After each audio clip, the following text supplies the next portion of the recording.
Buenos días. Feliz año a todos. Yo no sé si vosotros habéis cambiado, pero yo sí. Yo he cogido bastantes kilos. Vosotros veis, pero yo lo asumo. Estar en casa con la mamá es intentar no coger kilos, es imposible. Además sería triste incluso. Así que, feliz año a todos. Espero que hayáis pasado un buen tiempo juntos. Por las fotos he visto que pasasteis fin de año juntos, me alegro. Espero que sea un tiempo para vosotros. Comenzamos un año nuevo gracias a la misericordia y a la bondad del Señor. No es gracias a los astros, no es gracias a las uvas de la suerte, no es gracias a nada. Estamos aquí por la pura gracia y misericordia del Señor. Dios permite que nazca un nuevo día, Dios permite que salga el sol una vez más, Dios permite que la lluvia tenga lluvia, Dios permite todo eso. Y lo hace porque tiene misericordia. Dice la palabra del Señor, que el sol sale sobre los justos y sobre los injustos. Llévanos también a la misericordia del Señor, que Él sigue dando la vida a todos. Vamos a abrir la palabra del Señor con la carta a los Gálatas. Ahí nos quedamos. Antes de que viniera el fin de año y todo lo demás, estamos viendo el capítulo 1 de Gálatas, los versículos 15 y 16. Estamos viendo cómo el Señor Jesucristo se reveló a Pablo, cómo el Señor lo escogió y lo apartó desde el vientre de su madre, cómo lo llamó por su gracia y por su gracia también reveló a Cristo a la vida de Pablo. Y vemos cómo eso transformó completamente la vida de Pablo. Y hablábamos, hermanos, de la necesidad que tenemos de meditar y de vivir en esta revelación del Hijo de Dios a nuestra vida. Esta revelación de Cristo a nuestra vida, la cual produce un cambio, sí o sí, y que nos enamora, que nos cautiva y que nos lleva, sin duda alguna, a los verdes prados, a las aguas deliciosas, a los momentos de quietud, al corazón alegre. No la falta de programa, hermanos, sino una esperanza firme, una esperanza, hermanos, que no lo pueda pagar nada ni nadie en este mundo, porque descansa y reside en la obra y en la persona de nuestro Señor Jesucristo. Y esa, hermanos, es nuestro canto, nuestro gozo, nuestro júbilo, y por eso, hermanos, nosotros afrontamos 2016 tal vez con muchos de los problemas que teníamos en 2015. Tal vez unos se hayan solucionado, tal vez otros no, y continuamos, hermanos. Pero nuestra alabanza y adoración al Señor tiene que ir creciendo, en aumento, hermanos, a más. Cada año que pasa, hermanos, debemos estar más enamorados del Señor. Cada día que pasa debemos estar más enamorados del Señor, porque cada día que pasa, cada año que pasa, conocemos o deberíamos de conocer más al Señor. Y cuando nosotros conocemos más al Señor, sin duda alguna, lo único que nos puede pasar es enamorarnos más de Él. Uno de los versículos que nosotros usamos, y esto es solo la introducción, uno de los versículos que nosotros usamos, sobre todo en Navidad, es Isaías 9:6, y que dice que el niño será llamado admirable. Uno de los nombres, de los títulos del niño es admirable.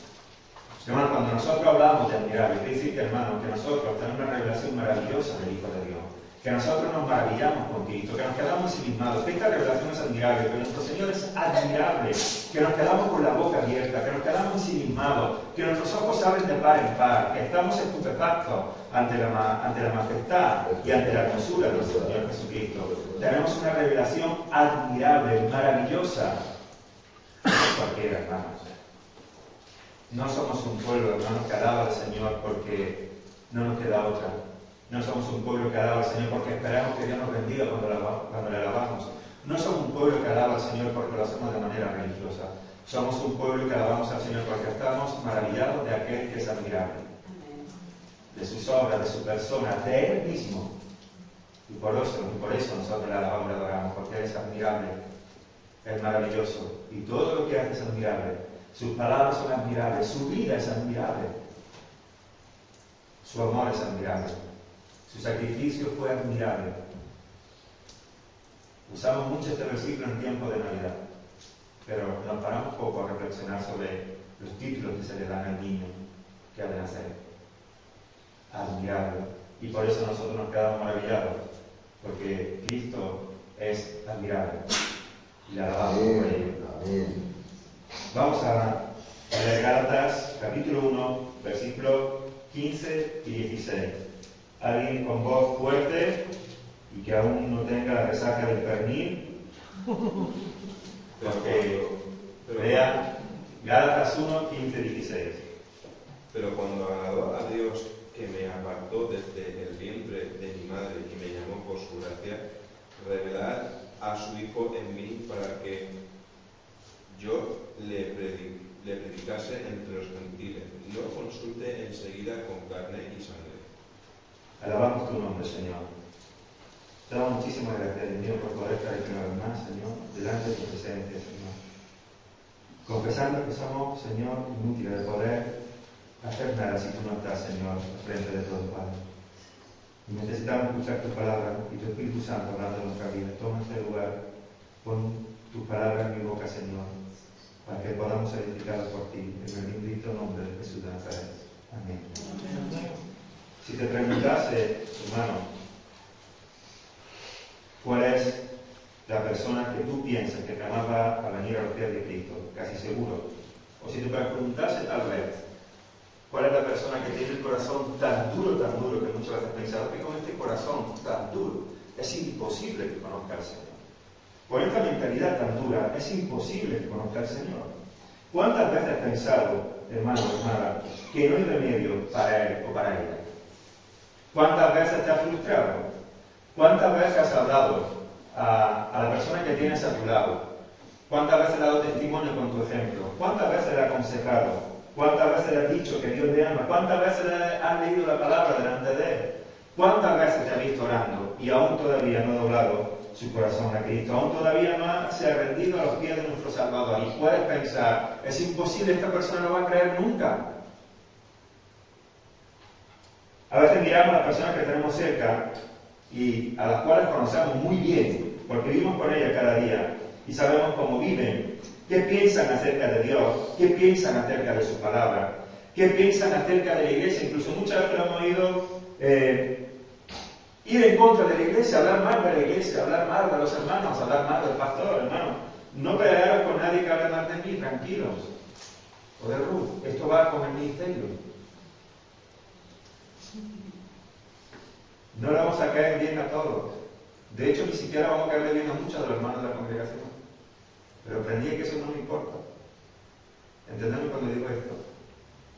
Yo tengo que agradar al Señor, no a nadie de los que estáis aquí, hermano. Yo tengo que agradar al Señor. Así que no enfadaros ni molestaros. Yo sé que nos amáis y cuando escuchéis ciertas cosas os molestan, pero, hermanos, dejadlo al Señor. Esto va con el ministerio. Últimamente hemos notado que algunas personas no creyentes se están enfadando con nosotros por la vida que están llevando los creyentes de compromiso, y los no se creyentes se están molestando con nosotros pero bueno, ¿cuántas veces has pensado que no hay remedio para ello? ¿Cuántas veces has dicho, es que yo creo que no, que es imposible? Sabemos también la idea que tienen acerca de nuestro hermano, acerca del cielo y del infierno. De hecho, muchas veces ni siquiera creen en ello. Acerca de la vida y de la muerte. Pensamos a veces que han negado a Dios, o que han renegado de Dios, o que han blasfemado en contra de Dios. O todas aquellas cosas a las cuales está atado, ya sea drogas, tabaco, alcohol, televisión, fútbol, comida, los ídolos que hay en nuestros corazones. Vemos tantas cosas que andan a las personas que pensamos imposible que salga de ahí porque su corazón está metido ahí. Y tal vez hayamos pensado, incluso dicho, que no tiene remedio. Es demasiado duro, como he dicho antes, hermano, para que crea. O demasiado ciego para que vea. O demasiado orgulloso para que ceda. Estuve leyendo la vida de un hombre, un asesino, alguien que iba detrás de los misioneros, de aquellos que iban a la iglesia, alguien con un orgullo impresionante, alguien que consentía también en la muerte de inocentes. ¿Pensáis que esa persona podía llegar a ser algo delante del Señor? Había un hombre nacido en Tarso. Conocí la historia de un hombre nacido en Tarso. Obediente a la ley. fiel defensor de esta, educado a los pies de uno de los más grandes maestros del judaísmo, Gamaliel. Este hombre se consideraba a sí mismo como mucho más celoso que la mayoría con respecto a las tradiciones de sus padres. ¿Podéis leer Gálatas 14, por favor? Y en el judaísmo aventajaba a muchos de los contemporáneos en mi nación, siendo mucho más celoso de las tradiciones de mis padres. Con el judaísmo aventajaba mucho más que ningún otro de mi nación, dice, siendo muy celoso de las tradiciones de mis padres. Por cierto, déjame que te diga, hermano, que estas tradiciones de las cuales Pablo se jactaba, de las cuales él estaba orgulloso y en las cuales descansaba su confianza, estas tradiciones son aquellas que Jesús mismo rechaza. Son estas tradiciones las cuales Cristo denuncia a los ancianos porque cogieron las tradiciones de hombres y la igualaron a los mandamientos de Dios. Cuando estás en casa puedes leerlo en Mateo 15, del 1 al 9. Jesús denunciaba a estos fariseos y a estos ancianos porque ellos habían cogido la ley de Dios y habían añadido preceptos, habían añadido tradiciones, habían añadido algo que jamás estaba, y Jesús les dice: vosotros habéis transformado los mandamientos de hombres, las tradiciones de hombres, en mandamientos de Dios, y habéis puesto cargas sobre las personas que ni vosotros mismos sois capaces de llevar. Así hablaba Jesús, que claro, religioso. Esto que le han dicho de las tradiciones del hombre equiparable a la ley de Dios. Jesús lo denunciaba. Y Pablo estaba orgulloso de esto. Él decía que era mucho más celoso de las tradiciones de su padre que ningún otro en su nación. Es decir, si los ancianos se lavaban 7 veces las manos, se lavaba 7 y medio. Un hombre recto, intachable según las tradiciones. Un fariseo impecable. Y esto es decir mucho. Tanto que con respecto al cumplimiento de la ley, él mismo se juzga irreprensible, según nos dice Filipenses 3:6. Conforme al cumplimiento de la ley, irreprensible. ¿Sabe lo que significa eso? Si yo te dijera, hermano o amigo, tú que si conduces, ¿tú eres irreprensible en el código de circulación?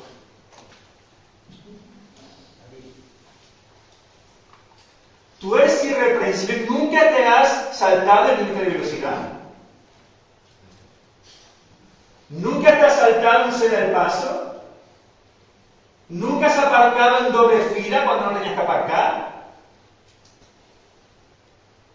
Todos hemos cometido negligencia con respecto al código de circulación, en mayor o menor medida.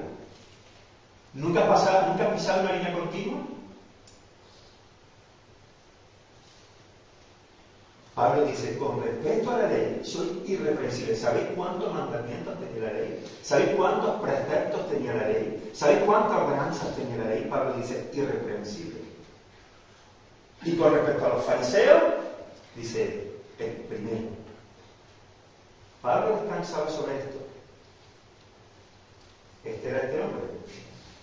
Religiosamente correcto, enorgullecido de la ley, jactándose de su condición y de su nacionalidad, poniendo toda su esperanza y toda su garantía en quién era y en dónde había nacido. Es como si yo digo, yo soy español y vosotros sois del resto del mundo. Y Luis, ni digamos, de Argentina, ¿no? Dejámoslo ahí.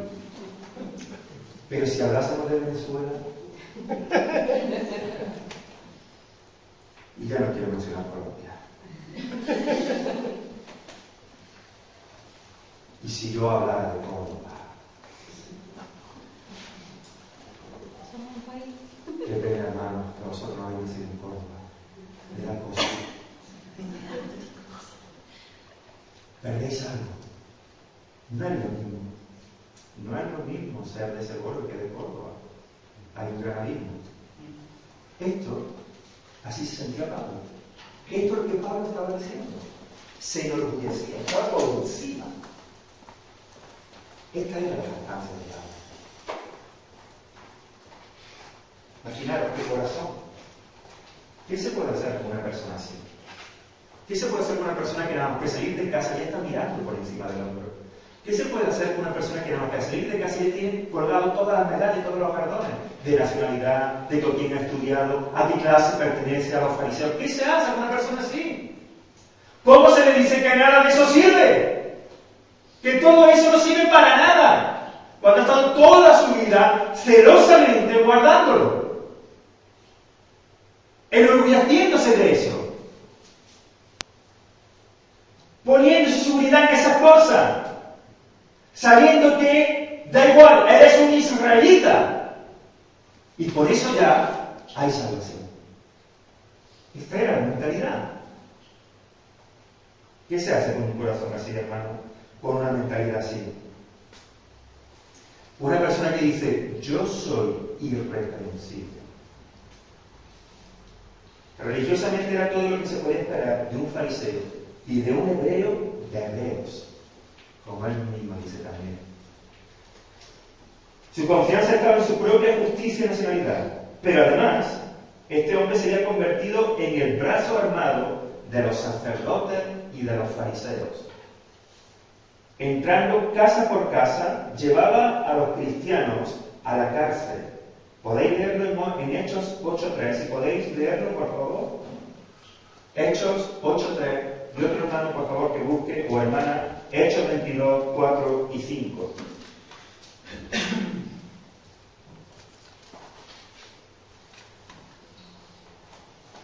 Y Saulo asolaba la iglesia, y entrando casa por casa, arrastraba a hombres y a mujeres, y los entregaba en la cárcel. Y Hechos 22, 4 y 5, ¿qué dice? Perseguía yo este camino hasta la muerte, prendiendo y entregando en cárcel a hombres y mujeres, como el sumo sacerdote también me es testigo, y todo anciano de quienes también recibí cartas para los hermanos, y fui a Damasco para traer presos a Jerusalén, también a los que estuviesen allí, para que fuesen castigados. Este hombre, permitidme que haga esto, nuestro pastor se ha muerto, este hombre hacía así, pegaba un portazo, entraba a las casas, cogía del pecho a los hombres, cogía a las mujeres y se las llevaba. Entraba violentamente, tenía carta de los sacerdotes, iba hasta Damasco, de Jerusalén hasta Damasco, detrás de los cristianos, detrás de los que se decían los del camino, los del camino. Estos del camino eran aquellos que iban en pos de Cristo. Iba de ciudad en ciudad, daba igual mujeres, hombres, niños, ancianos, le daba exactamente igual. Los cogía, dice que los arrastraba. Los cogía y los arrastraba y los llevaba para meter en las cárceles, para ser azotados y para que muriesen. ¿Qué hago con un corazón así? ¿Qué le dices? ¿Qué esperanza hay para un corazón así? ¿Qué esperanza hay para una mentalidad así? Los azotaba, consentía en su muerte, incluso daba su voto para ello, los hacía blasfemar e iba más allá del límite de sus propias fronteras para acabar con ellos. Podéis leerlo más adelante en Hechos 22, 19 y 20, en Hechos 26, del 9 al 11. Él mismo dice que blasfemaba e injuriaba el nombre del Señor. Por favor, leer 1 de Timoteo 1:13.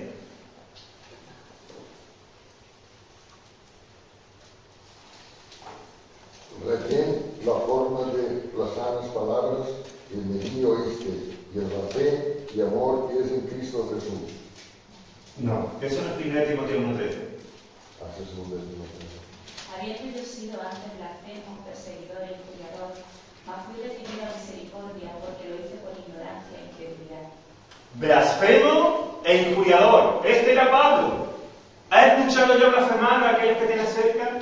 ¿Ha escuchado ya injuriar a aquellos que tienen cerca? ¿Ha escuchado ya renegar a aquellos que tienen cerca? Decirte que esas son tonterías que te han lavado el cerebro. ¿Ha escuchado ya visto los ojos enfurecidos del que tiene cerca cuando habla de Cristo? Que pierde todo sentido, que se enfada, que entra en ira, que se vuelve loco. Pablo fue más allá. Pablo fue más allá, hermano. Pablo consentía en la muerte, hacía que otros blasfemaran. Pablo daba su voto para que matasen. Consintió en la muerte de Esteban, que estaba allí guardando la ropa de aquellos que apedreaban a Esteban. Pablo hizo esto: vosotros id y matad a este hombre, que yo me encargo de guardar vuestra ropa para que nadie os lo vea. Luis, dame tu cartera. Joaquín, dame tu chaqueta. Eduardo, dame lo que te moleste. Coja el pelo y matad a Elizabeth. Matadla, porque es una blasfema. Ha blasfemado el nombre del Dios Santo. Así que dame vuestra cosa. Todo lo que os moleste, pero yo lo guardo. Id y matadla. No preocuparos. Yo os respaldo. Este es Pablo. Este es Pablo. Bien, ¿por qué te digo esto, hermano? ¿Dirías que una persona así podría ser pastor? ¿Dirías que una persona así podría ser misionero? ¿Evangelista? ¿O maestro de escuela dominical? Bien, pues lo que yo te quiero decir esta mañana es que no desmayes. No desmayes. Para Dios no hay nada imposible. No importa la persona que tengas enfrente, lo duro que sea o las cosas que haga o diga. Aún creo que ni siquiera ha llegado a lograrse al Pablo antes que era antes contra Cristo. Si yo soy un cristiano del siglo I de la era, del siglo I, y veo a Pablo, te aseguro que en la vida a mí se me podría pensar ocurrir que ese hombre iba a escribir la carta de gozo. Jamás iba a pensar que ese hombre iba a dar su vida por el Evangelio y por la Iglesia. Jamás iba a imaginar que ese hombre iba a dar su vida por aquellos que antes perseguían, que iba a orar por ellos, que iba a imponer manos, que iba a fundar iglesias y a poner pastores y ancianos cuidando de ellas, que iba a arriesgar su vida por los del camino, que iba a ser apedreado en las calles, dado por muerto, en naufragio, en soledades, en peligro de asesinos, en peligro de ladrones, en peligro de todo por amor de la obra de Cristo y de su pueblo. Yo a ese hombre no hubiese dado ni un euro ni un céntimo por él, porque era un asesino, un blasfemo y un orgulloso como la copa de un vino. Así que, si alguien hubiese pedido mi voto, si alguien hubiese preguntado, ¿qué tal si proponemos para diácono a Pablo? Y diría, tú te has vuelto loco. Porque nosotros no sabemos lo que Dios tiene para nosotros. Nosotros sí sabemos que tenemos que orar, que perseverar, que orar y que perseverar, que tener, hermanos, también conocimiento y discernimiento de qué hacer en ciertas situaciones, pero nunca de pensar que la gracia se acabó para aquella o esta persona. Porque la gracia de Cristo es mucho mayor de lo que tú y yo podamos pensar. William Hendrickson dice lo siguiente: cuán maravillosamente operó esta gracia en el llamamiento de Pablo. Cambió un hombre que respiraba amenazas contra la iglesia en uno que empezó a respirar doxología cuando quiera reflexionaba en este maravilloso amor redentor que Dios le había mostrado. Sí, a él, un hombre tan indigno. Ciertamente la carrera de Pablo como perseguidor implacable y todo lo que mediaba entre su nacimiento y su entrada en esta obra como misionero eficaz de Cristo hizo que la gracia de Dios brillara aún más.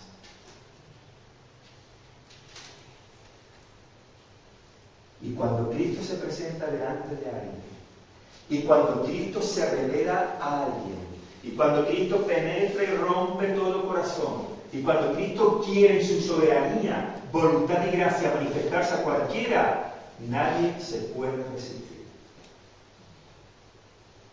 Porque nadie puede hacer frente al Espíritu Santo de Dios.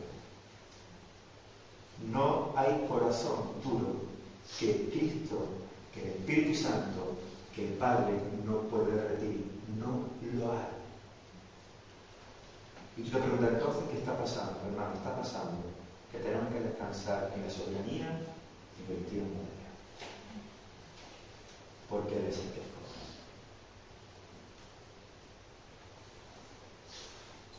Pero ahí tienes a Pablo. Mira, ¿cómo se convirtió Pablo? ¿Se convirtió en un culto? ¿Lo invitaron a una película cristiana? ¿En una campaña evangelística? ¿Dijeron, vente a una barbacoa? No. ¿Sabes cómo se convirtió? ¿Sabes cómo conoció este hombre a Cristo? Persiguiéndolo.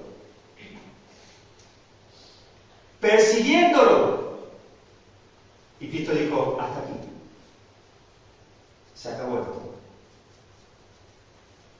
Y cuando Cristo se revela a Pablo, no hay nada que detenga la gracia del Señor. Pablo cae de su cabalgadura, se queda ciego ante el resplandor de la majestad del Señor. Jesús le dice, Pablo, que voy a traducir al siglo XXI, Pablo, te estás dando cabezazos contra la esquina. Dura cosa, te das cosas contra el ¿no? No sabes qué camino que está llevando, no vas a conseguir nada. Tú no puedes parar esto. El reino de Dios es imparable. El avance del Evangelio es imparable. El avance del reino de Dios es imparable, porque no hay quien pare a Cristo, no hay quien pare al Espíritu Santo y no hay quien pare al Padre. Es imposible parar la obra de Dios. Mirad, hermanos, nosotros podremos desaparecer, nos podremos matar, hermanos, podremos irnos, pero el reino de Dios va a seguir avanzando hasta que se cumpla toda su palabra. Eso no hay quien lo pare. ¿Lo entiendes? Eso es imparable. Así que Jesús se presenta para decir, ¿tú dónde vas? Tú estás peleando contra gigantes. Tú eres una hormiguita peleando contra gigantes. Así que Jesús lo tira de la cabalgadura. Le dice, ¿qué está haciendo Pablo? Le dice, ¿qué está haciendo Tío? Y entonces Pablo le dice, Señor, ya está, ¿qué quieres que haga? Ya está. Eso es un milagro. Y eso Cristo lo puede hacer con cualquiera. Con quien Él quiera. Con nuestra tarea, sembrar, sembrar, orar, sembrar, orar, sembrar, predicar, orar, sembrar, el testimonio y dejar que el Espíritu Santo convence. Y cuando el Espíritu Santo convence, convence. Déjame que te diga esto. El Espíritu Santo no intenta convencer. El Espíritu Santo no va al encuentro de una persona para ver si la convence. Cuando el Espíritu Santo va por una persona, lo convence. ¿Sí o sí? Porque la palabra dice que el Espíritu Santo convence, no que a lo mejor que puede. Dice que convence de pecado, de justicia y de juicio. Y cuando el Espíritu Santo sale, cuando el Espíritu Santo va para atrapar el corazón de una persona, para abrirle los ojos, para quitarle el velo, convence. Porque no hay nadie que se resista a la obra del Espíritu Santo. ¿Qué ocurre entonces? Bueno, yo no te puedo decir el día y la hora en que aquella persona que te está hablando se puede convertir. Ni siquiera te puedo decir si se convertirá o no. Porque esto no está en nosotros. Lo que sí te puedo decir es que no creas que no puede suceder. Lo que sí te quiero decir es que no tires la toalla. Que no pienses que ya no hay esperanza para esta persona. Que no pienses que ya la gracia nunca la va a alcanzar. Que no pienses eso porque Dios no es así. Si Dios quiere, ¿quién va a decir no? Si Dios se propone algo, ¿quién lo va a detener? No, hermanos. Dios no hace acepción de personas. Él no sabe porque seamos Español, argentinos, colombianos, noruegos, alemanes, rusos, chinos, coreanos. Él no nos salva porque seamos blancos, negros, rojos, amarillos. Él nos salva porque seamos grandes, guapos, gordos, delgados, rubios, morenos, ojos azules, ojos negros, menos agraciados, más agraciados, más ricos, menos ricos, pobres, multimillonarios. Él no salva por nada de eso. Él salva por su gracia, por su misericordia y por su amor y voluntad. Y su gracia. Él salva por eso. Por lo tanto, Él puede salvar a quien le diera gana, en cualquier momento y en cualquier lugar. Teniendo esto en mente, clama al Señor. Y teniendo esto en mente, descansa en el Señor. Descansa en Él.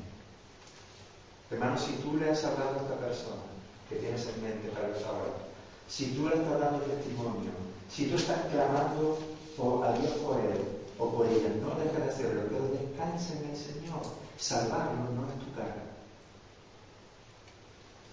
Salvarlo no es tu carga. Tú no puedes salvar a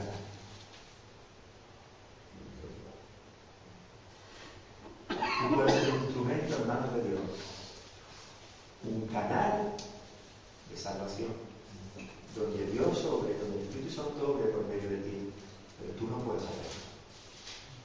Si Dios no obra, no hay esperanza. Así podemos doblar rodillas, orar, llorar y clamar para que Dios obre. Pero descansa en el Señor. Descansa en Él. Dios no hace acepción de personas. Hermanos, cuando Cristo se reveló a Pablo, este hombre dejó de perseguir la iglesia y amarla con todo su corazón.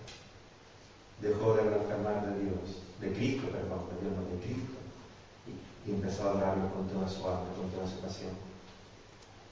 Cambió totalmente su vida. Y ahí tenemos a alguien que parecía imposible, siendo uno de los mayores herramientas en las manos de Dios para la extensión de su reino, para la gloria de Dios Padre. ¡Qué hermoso! Así que si tú ves y miras a esta persona que yo te estoy diciendo y sabes cómo es él y cómo es ella y la miras para afuera, la miras tal y como es hoy, tal vez digas, pero si tú tuvieras o tú vieras como Dios ve, ¿qué dirías? ¿Qué dirías si nosotros viésemos, imagínate que Dios abre una ventana en el tiempo y le hubiese permitido ver a los cristianos del siglo I lo que hubiera sido Pablo, lo que iba a ser Pablo, no lo que era Pablo cuando perseguía, porque Dios ya sabía que iba a ser Pablo. Imagínate que esos creyentes hubiesen visto lo que iba a ser Pablo.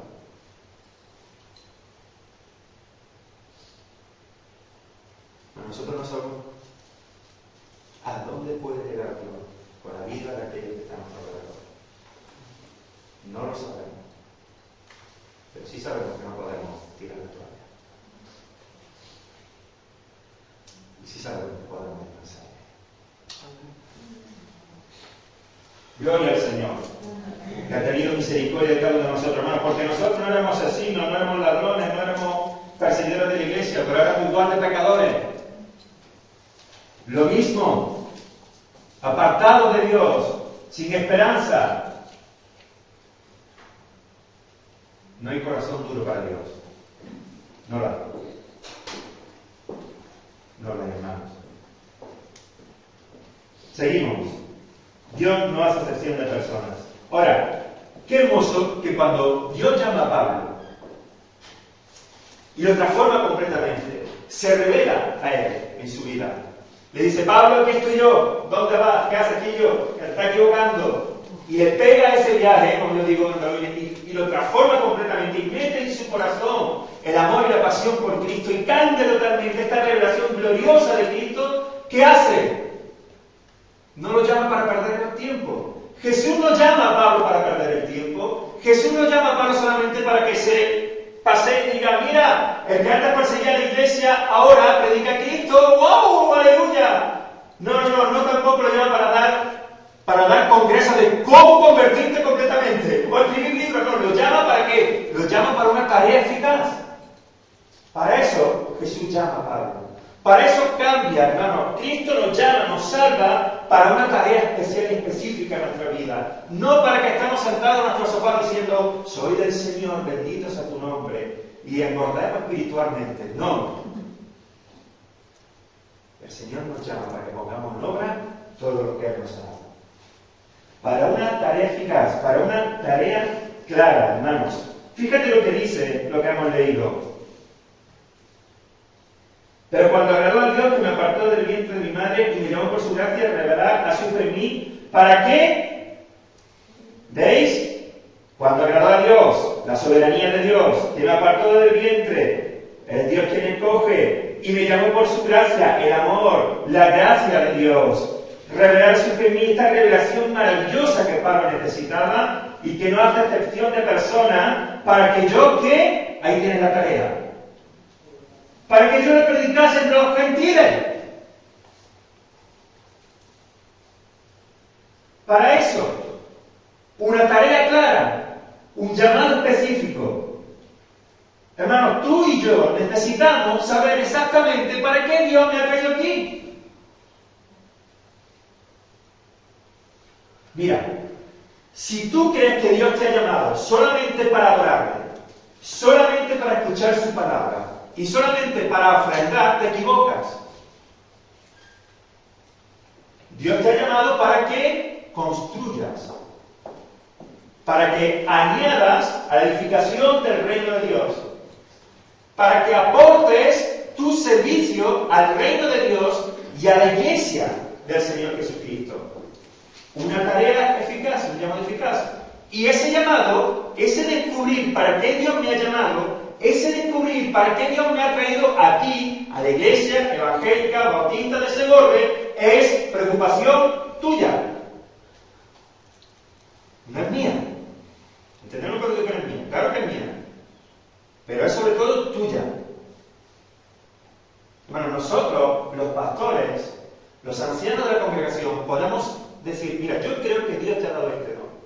Yo creo que tú serías bueno aquí. Y yo creo que aquí ni lo pises, hermano, que va a destruir esto.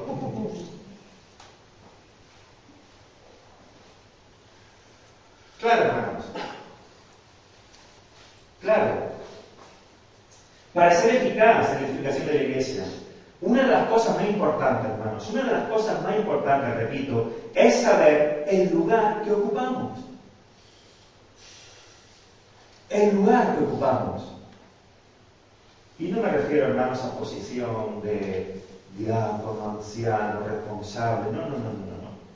Sino al lugar que ocupamos en el servicio a Dios. En el servicio de la congregación. Y ponernos mano a la obra. Mira, ¿sabéis lo que hizo Pablo? Pablo tenía claro su llamado. ¿Cuál era el llamado de Pablo? ¿Sabe lo que le iba a hacer Pablo? Gastar el tiempo en otra cosa. Ni su tiempo, ni su dinero, ni su oración. ¿Entendemos lo que digo esto? No te Pablo se encontrar con los gentiles, no estoy diciendo eso. Estoy diciendo que Pablo, el 90% de su esfuerzo, el 90% de todo lo que él era, o el 100% de todo lo que él era, él lo llevaba a lo que Cristo le había llamado, a la predicación de los gentiles. Entonces Pablo veía que aquí había sido predicada la palabra en este lugar de los gentiles donde había sido predicado el evangelio, y predicaba, fundó una iglesia que hacía. ¿Por qué Pablo no se quedaba ahí? ¿Por qué Pablo no se quedaba pastoreando esa congregación? ¿Por qué Pablo no se quedaba cuidando a esa iglesia? ¿Por qué Pablo no se quedó en Filipos? ¿Por qué Pablo no se quedó en Éfeso? ¿Por qué no se quedó en Galacia? Si él había fundado la iglesia, si él había llevado el evangelio, ¿por qué él no se quedó ahí cuidando? Porque Pablo no se ha llamado a ser pastor. Pablo se ha llamado a ser apóstol a los gentiles. Y si Pablo se queda allí, entonces no está cumpliendo el llamado por el cual Dios lo sacó de la tiniebla.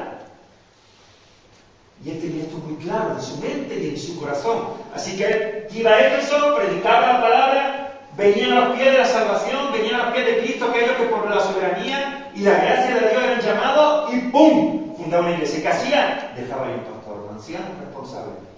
Estaba un tiempo con ellos, enseñándoles, predicándoles, a través del Espíritu Santo, obrando poderosas señales y milagros, cogía y hacía ¡pum! Y se iba a otra ciudad gentil a predicar la palabra.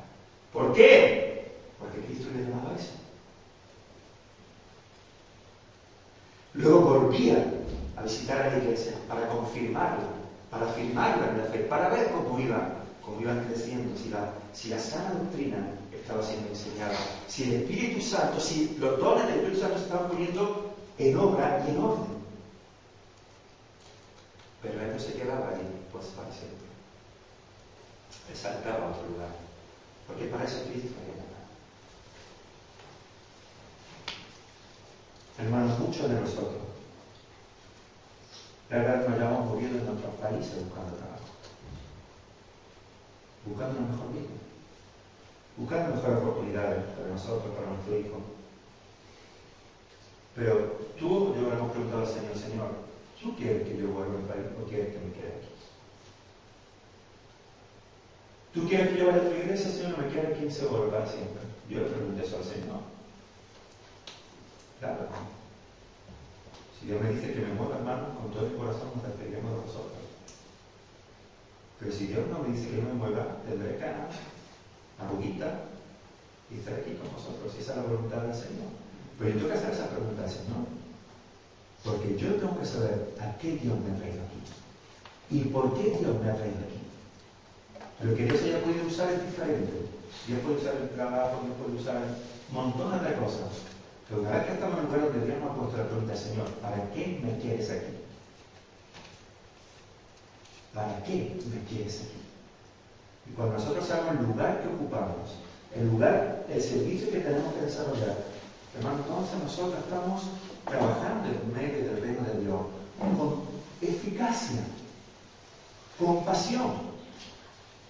Mira, hermano, por mucho que yo quiera, por mucho que me proponga, por muy corazón que sea, yo no voy a estar nunca en el grupo de la alabanza, a no ser que caiga un milagro del cielo y me dé.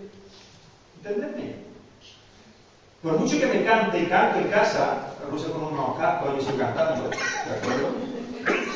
Los vecinos dan vueltas en las paredes, pero yo estoy alabando al Señor. Por mucho que yo quiera, por mucho que me encante la música que me encanta, por mucho que me encante la alabanza, hermano, Dios no me ha llamado a eso.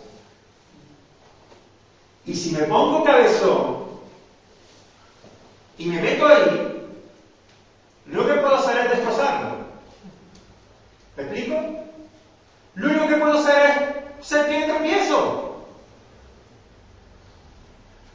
Así que no basta solamente, hermano, ni siquiera basta con cantar, fíjate lo que te digo, ni siquiera basta con entonar, es si Dios te llama a eso. No seamos cabezones. Servir al Señor no significa que se nos vea. Servir al Señor significa servir. Independientemente de que se nos vea o no se nos vea. Servir a lo que Dios nos ha llamado. Pablo lo tenía clarísimo. Así que todas sus fuerzas, todos sus recursos, tanto humanos como materiales, lo dedicaba a la tarea encomendada por Dios. Por otro lado, hermano, no gastaba su energía en aquello que no fuera su principal propósito.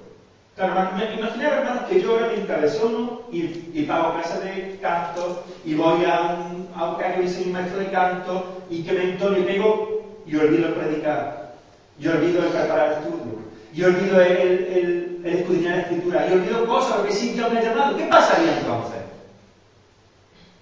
si yo me empeñara en esto?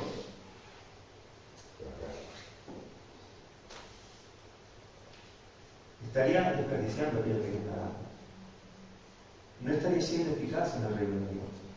No estaría siendo obediente a la voz del Señor.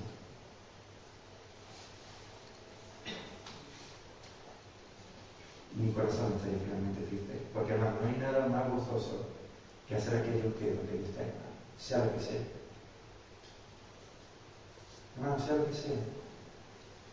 Aquel que está en el Señor es tan gozoso, y siente tan gozoso como aquel que está predicando igual. porque aquello para lo cual Dios lo llamaba. Así que, hermano, no puede ser, te lo digo con todo el amor y todo el respeto, no puede ser, hermano, no puede ser que lleves tiempo en la iglesia y no lo conozcas para que esté. Si tú llevas tiempo en la iglesia, y aún no conoces tu todo, y aún no conoces para qué Dios te ha llamado, aún estás dudando, si me ha llamado a esto, si me ha llamado a aquello, ahora estoy aquí y ahora estoy allí, tienes un problema. Tienes un problema y no estás sirviendo como Dios quiere que sepas. No puedes, hermano, quedarte pasivo.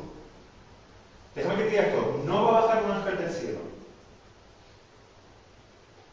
Y si baja, es porque, no sé, pero no va a bajar. Todavía no he escuchado a nadie de aquí, ¿de acuerdo? En la iglesia que haya bajado un ángel del cielo y haya dicho, escúchame, tú que vas a la iglesia de ese borde, tú tienes que estar en el sonido. No, esto no va así.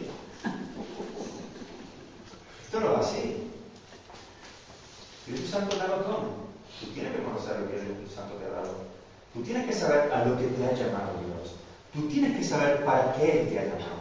No te estoy hablando de que te haya llamado para ser apóstol o predicar. Te estoy diciendo a qué Dios te ha llamado para que pongas tu servicio a los pies del Señor y de la iglesia.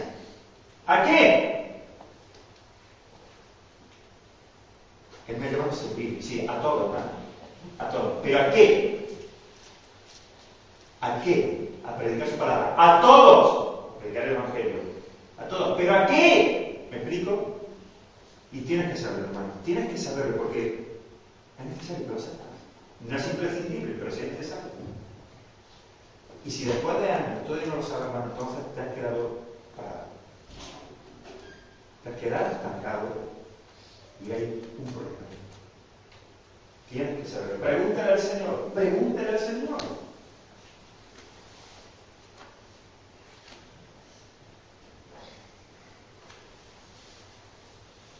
Digo, hermanos, que Pablo no estaba solo aquí en aquello que no fue simplificar el propósito, pero sin duda alguna formaba parte, junto con los demás hermanos y apóstoles, del plan eterno de Dios de edificando su iglesia. Él poniendo las bases de la misma, porque la palabra nos dice que fundamentado sobre los profetas y los apóstoles. Pedro, a lo de la circuncisión. Pablo, a lo de la incircuncisión. Felipe, al etíope. Santiago, líder de la iglesia en Jerusalén. ¿A qué? Allí, el otro lado. Cada uno donde Dios lo llamó. No ibas a ver a Pedro metiéndose en el camino de Pablo, ni a Pablo metiéndose en el camino de Pedro. A cada uno Dios le había llamado para un propósito, y cada uno de ellos hicieron lo que Dios les llamó. Y cada uno de ellos fue partieron con el Señor, como Dios quiso. Pero todos glorificaron a Dios. Todos sirvieron eficazmente al reino de Dios. Y todos fueron obedientes a su llamado. Qué hermoso, hermano. Qué hermoso. Qué hermoso que al final de nuestros días, cuando el Señor nos esté llamando en su presencia, podamos decir, como dijo Pablo, he acabado la carrera. He acabado la carrera. Por lo demás, me espera la corona de justicia. Pero ya he acabado la carrera. Aquello que el Señor me encomendó, lo he hecho. Acabar el ministerio de nuestro hermano Pablo, y totalmente guiado e inspirados por el Espíritu Santo. Es que nosotros hoy en día, hermanos, tenemos muchas de las doctrinas, principios y enseñanzas que rigen nuestra iglesia. Si preguntáramos quién es el autor de todo esto, la respuesta es clara: Dios, quien en su gracia y misericordia quiso usarla. Gálatas, Efesios, 1 Corintios, Colosenses, Filipenses, todas escritas por Pablo, por el que perseguía a la iglesia, por el que sacaba a hombres y mujeres. Y cómo sin hablar de esas cartas, ¿verdad, hermano? Inspiradas por el Espíritu Santo, usando el templo y fue totalmente transformado por la revelación de Cristo a su vida. Y termino, hermano, termino con este. No tengas miedo. Si Dios te ama, Él te ama. Si Dios llama, Él capacita. ¿Qué iba a ser un hombre que perseguía a la iglesia? Yo lo tenía que pedir. ¿Cómo aprendió Pablo? Él dice que no acudió a carne y sangre, lo hemos leído. Que no fue enseguida a consultar a carne y sangre. Todo lo que Pablo, y eso lo estamos viendo en el estudio de Gálatas, todo lo que Pablo recibió y supo del Evangelio lo recibió directamente de Cristo. Lo recibió directamente del Señor. Dios llama, Dios capacita. ¿Quiere decir eso que Dios obra así de esta manera con nosotros? No, hermano. Si a Dios le place, te aseguro que Él se revelará a ti como Él quiera. Pero el Señor ahora nos enseña a través de maestros, de pastores, de predicadores, nos enseña en su palabra creciendo. Pero finalmente, hermano, quien capacita no somos ninguno de estos hombres, es Dios. Y si Dios llama, le capacita. Señor, ¿cómo hacer esto? ¿Cómo? Señor, yo sé, pero ¿cómo lo hago, Señor? ¿Cómo empiezo? ¿Qué digo? ¿Qué hago? Ora al Señor. Déjate en sus manos. Deja que Él obre. No pongas pegas, como las puso Moisés. No protestes, como protestó Moisés. ¿Y qué voy a decir cuando esté delante de... ¿Qué le dijo el Señor? ¿Qué dijo el Señor? Mira, cuando estéis delante de reyes, cuando estéis delante de magistrados, no preocuparos, yo abriré vuestra boca y el Espíritu Santo os traerá a memoria todas las cosas que yo he enseñado y vosotros hablaréis. ¿Pero por qué? Porque Dios está orando. Dios llama, Dios capacita. ¿Dejó el Señor a Pablo sin instrucción?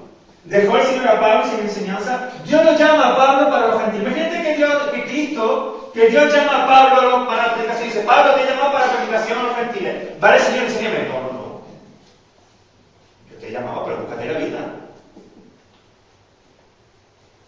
¿Tú sabrás? Yo ya te he salvado, ¿qué más quieres? No, Dios no hace así. Dios no hace así. Dios llama, Él capacita. Él te dice, te quiero para esto, y te dice, y te voy a dar lo que necesitas para que cumpla aquello por lo cual yo te llamo. Pero te aseguro que si Dios me quisiese, el alabanza me hubiese dado para que esto nace. Te lo aseguro. Y más cosas, que no solamente eso. Y más cosas. Y como eso otra, hermano. El Señor capacitó. Por eso Pablo hace notar que él no consultó con nadie después de su increíble encuentro con el Señor camino a Damasco. Porque frente a los judaizantes que lo acusaban de predicar un evangelio diferente al verdadero, o uno mucho más light, como hemos visto, hermano, quiere dejar bien claro que todo lo que él predica y conoce acerca de la piedad y acerca del Cristo y del evangelio le ha sido revelado directamente por Cristo mismo, directamente del Señor. Sin mediador de hombre alguno, Pablo está diciendo lo siguiente: Cristo me ha escogido, Él me ha llamado y Él me ha capacitado. Y en todo esto no ha tenido que ver hombre alguno. Eso está diciendo Pablo. Ten por cierto, hermanos, que Dios no se equivoca cuando elige a alguno de sus siervos. Nosotros sí, no podemos equivocar. Dios no se equivoca. No. Él no se equivoca cuando escoge a alguno de sus siervos para llevar a cabo sus propósitos. Y ten por seguro también que jamás los dejará solos o incapacitados para realizar el trabajo. Él es el buen pastor. Él es el buen maestro. Habla con Dios. Habla con Él. Pregúntale qué quiere decir. Y si aún no le has conocido, pregúntale qué quiere decir. Habla con Él. Como cuando hablas con alguien que quiere. Igual. Pregúntale si lo que ha dicho este hombre de Barba es verdad. Pregúntale si solamente son palabras o me quieren comer el coco o Señor, tú estás ahí, es verdad, era real. Cuida de nosotros. Cristo vino para dar su vida por nosotros. Nos salvó de la tiniebla y nos llevó a su luz. Pregúntale. Y pregúntale para qué te ha traído aquí. Y cuando mira a aquella persona la cual piensa que tiene el corazón más duro que una piedra, acuérdate de Pablo. Y acuérdate que para el Señor nada es imposible. Amén.